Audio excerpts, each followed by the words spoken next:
The Divine Comedy, The Vision of Hell, Purgatory, and Paradise by Dante Alighieri, translated by the Reverend H. F. Carey, M.A. Cantos 1 to 34. The Vision of Hell. Canto 1. In the midway of this our mortal life I found me in a gloomy wood, astray, gone from the path direct. And e'en to tell it were no easy task, how savage wild that forest, how robust and rough its growth, which to remember only my dismay renews, in bitterness not far from death. Yet to discourse of what there good befell, all else will I relate discovered there.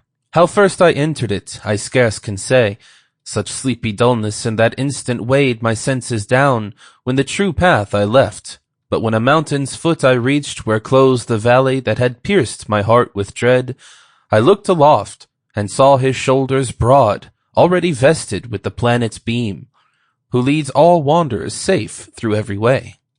Then was a little respite to the fear that in my heart's recesses deep had lain all of that night, so pitifully past. And as a man with difficult short breath, forspent with toiling, scaped from sea to shore, turns to the perilous wide waste, and stands at gaze, e'en so my spirit that yet failed, struggling with terror, turned to view the straits that none hath passed and lived.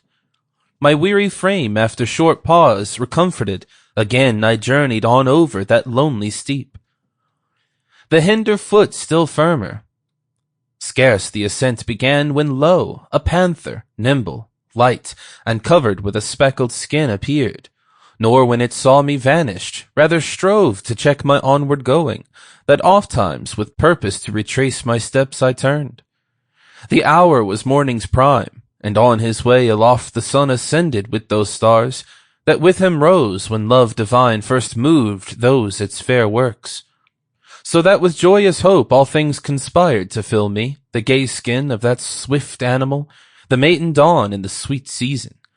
Soon that joy was chased, and by new dread succeeded, when in view a lion came 'gainst me, as it appeared. With his head held aloft, and hunger mad, that e'en the air was fear-struck, a she-wolf was at his heels, who in her leanness seemed full of all wants, and many a land hath made disconsolate ere now. She with such fear o'erwhelmed me, at the sight of her appalled, that of the height all hope I lost. As one who with his gain elated sees the time when all unwares is gone, he inwardly mourns with heart-gripping anguish. Sample complete. Ready to continue?